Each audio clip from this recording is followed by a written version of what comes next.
दोस्तों, देश के इतिहास में ऐसा पहली बार हो रहा है जो शायद आज से पहले कभी नहीं हुआ।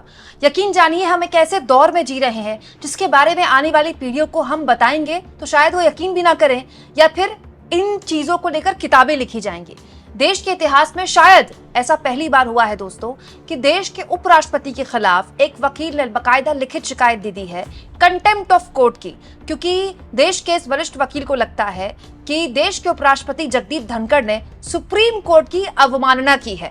ये अपने आप में बताता है दोस्तों कि देश के अंदर जुडिशरी को लेकर क्या वाकई में कोई माहौल बनाया जा रहा है, और अगर ये बनाया जा रहा है तो ये किसके हित में है। सब कुछ मैं आपको तफसील से बताऊंगी, लेकिन सबसे पहले इस वक्त की सबसे बड़ी खबर आपके सामने रख देती हूं दोस्तों। जगदीप धनखड़ जिन्होंने एक कार्यक्रम में कुछ दिन पहले एक बयान दिया और उस बयान के बाद काफी बवाल मचा।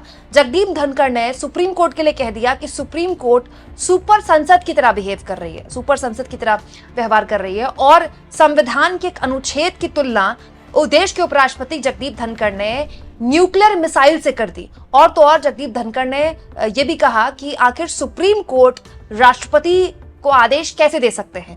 वैसे तो आप सब जानते हैं दोस्तों, लेकिन जो नहीं जानते उनको जल्दी जल्दी मैं बता देती हूँ। तमिलनाडु के मामले में, तमिलनाडु की राज्यपाल के मामले में सुप्रीम कोर्ट गई एमके स्टालिन सरकार, क्योंकि वहां की राज्यपाल लगातार स्टालिन सरकार के जो फैसले हैं उनको रोक कर बैठे हुए थे।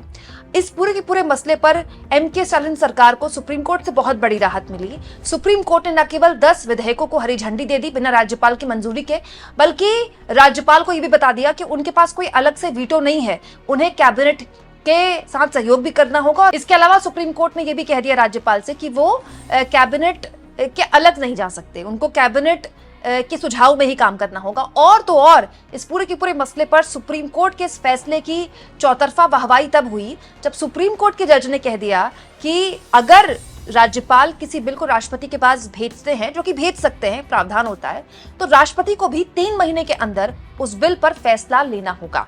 जैसे ही दोस्तों सुप्रीम कोर्ट ने इस तरह की बात बोली, इस पूरे के पूरे मामले में चौतरफा सुप्रीम कोर्ट की निंदा शुरू हो गई। और जगदीप धनखड़ जो कि खुद एक संवैधानिक पद पर हैं और एक वरिष्ठ वकील भी हैं दोस्तों, जगदीप धनखड़ ने कह दिया कि सुप्रीम कोर्ट सुपर संसद की तरह बिहेव कर रहा है और सुप्रीम कोर्ट कैसे राष्ट्रपति को आदेश दे सकता है। ये बहुत चिंतनीय विषय है, हमको इस बारे में सोचना चाहिए। हालांकि जगदीप धनखड़ के इस बयान की बहुत लोगों ने निंदा भी की थी, जैसे कपिल सिब्बल जिन्होंने वक्फ मामले में अपने धुआंधार दलीलों से जो सरकारी वकील है उनके परखच्चे उड़ा दिए, उनके दलीलों के परखच्चे उड़ा दिए। कपिल सिब्बल ने जगदीप धनखड़ के इस बयान की निंदा भी की थी। इसके अलावा दोस्तों कपिल सिब्बल ने कहा था कि जगदीप धनखड़ ऐसी बात कैसे बोल सकते हैं जबकि उनको पता है कि सुप्रीम कोर्ट को यह अधिकार संविधान ने दिया है, संविधान के 142 अनुच्छेद ने दिया है। दोस्तों अब इस मुद्दे पर एक कदम मामला बढ़ गया है आगे, क्योंकि सुप्रीम कोर्ट के वकील अब जगदीप धनखड़ के खिलाफ शिकायत लेकर पहुंच गए हैं अटॉर्नी जनरल के पास। दोस्तों अटॉर्नी जनरल के पास देखिए ये शिकायत पहुंची है, और इस शिकायत का पूरा जो तस्वीर है मैं आपके सामने रख रही हूँ। ये शिकायत किसने लिखी है? ये शिकायत एक प्रैक्टिसिंग वकील हैं, सुप्रीम कोर्ट के प्रैक्टिसिंग वकील हैं। इनका नाम है एडवोकेट सुभाष टिकादान। इनका नाम है एडवोकेट सुभाष टिकादान और इनकी उम्र है 47 ईयर्स, और बाकायदा इन्होंने अपना पूरा मोबाइल नंबर वगैरह भी लिखा है, जो कि मैं आपको नहीं दिखा रही हूँ, वो मैं आपको ब्लर कर दूंगी। इसके अलावा दोस्तों ये पिटिशनर है, देखिए इसमें लिखा है वो पिटिशनर है, और जो रिस्पोंडेंट है जिनको जवाब देना है वो है Shri Jagdeep Dhankhar, honourable vice president of India.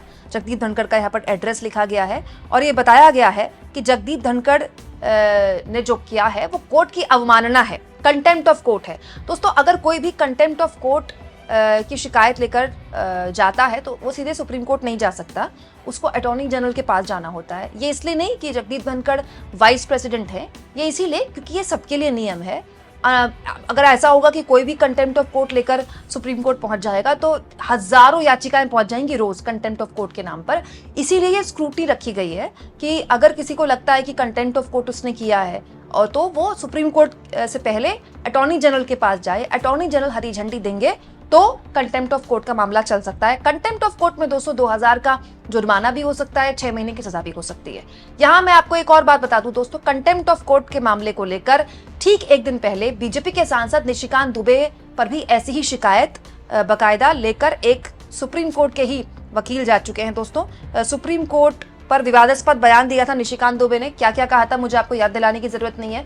In fact CGI का नाम लेकर कह दिया था कि सीजीआई देश में गृहयुद्ध फैला रहे हैं। निशिकांत दुबे के खिलाफ भी अवमानना की मांग की गई और सुप्रीम कोर्ट के ही वकील ने अवमानना की मांग करते हुए अटॉर्नी जनरल से सहमति मांगी थी। और यहां पर भी कहा गया था कि निशिकांत दुबे बीजेपी के सांसद ने कंटेम्प्ट ऑफ कोर्ट किया है, मतलब कोर्ट की अवमानना की है। और ये मामला भी, ये शिकायत भी अटॉर्नी जनरल के पास जा चुकी है। यानी कि आप कह सकते हैं कि अटॉर्नी जनरल के पास अब 2 शिकायतें जा चुकी है, एक जगदीप धनखड़ के खिलाफ, एक निशिकांत दुबे के खिलाफ। अब अटॉर्नी जनरल को इस पूरे के पूरे मामले में संज्ञान लेना होगा कि वो इस मामले को एक्सेप्ट करते हैं कि नहीं करते हैं। यहां मैं आपको एक और बात बता दूं दोस्तों कि अगर सुप्रीम कोर्ट को लगता है कि किसी भी XYZ ने कंटेम्प्ट ऑफ कोर्ट किया है, यानी कि कोर्ट की अवमानना की है, तो सुप्रीम कोर्ट स्वतः संज्ञान भी ले सकता है।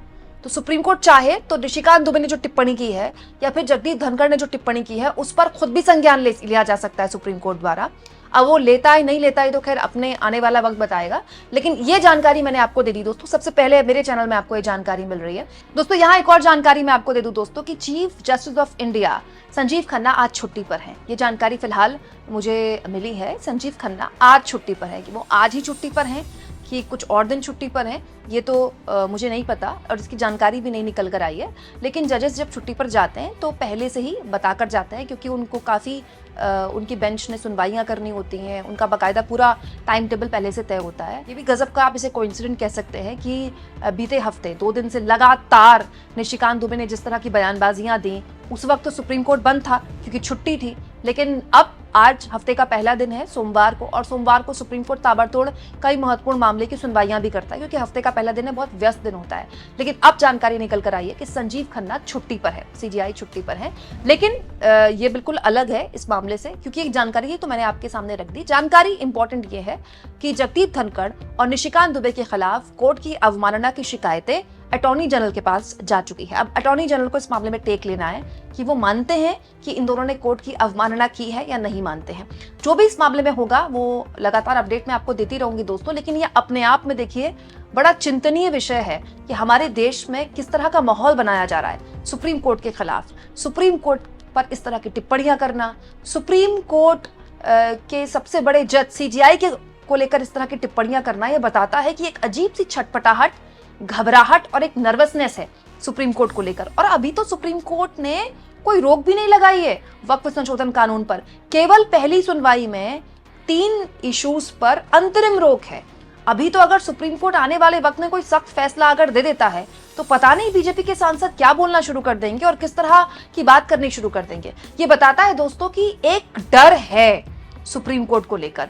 यहां मैं एक और बात आपको बता दूं कि जस्टिस गवई, जो कि आने वाले वक्त में चीफ जस्टिस बनने वाले हैं, जस्टिस संजीव खन्ना के रिटायरमेंट के बाद मई में जस्टिस खन्ना को रिटायर होना है।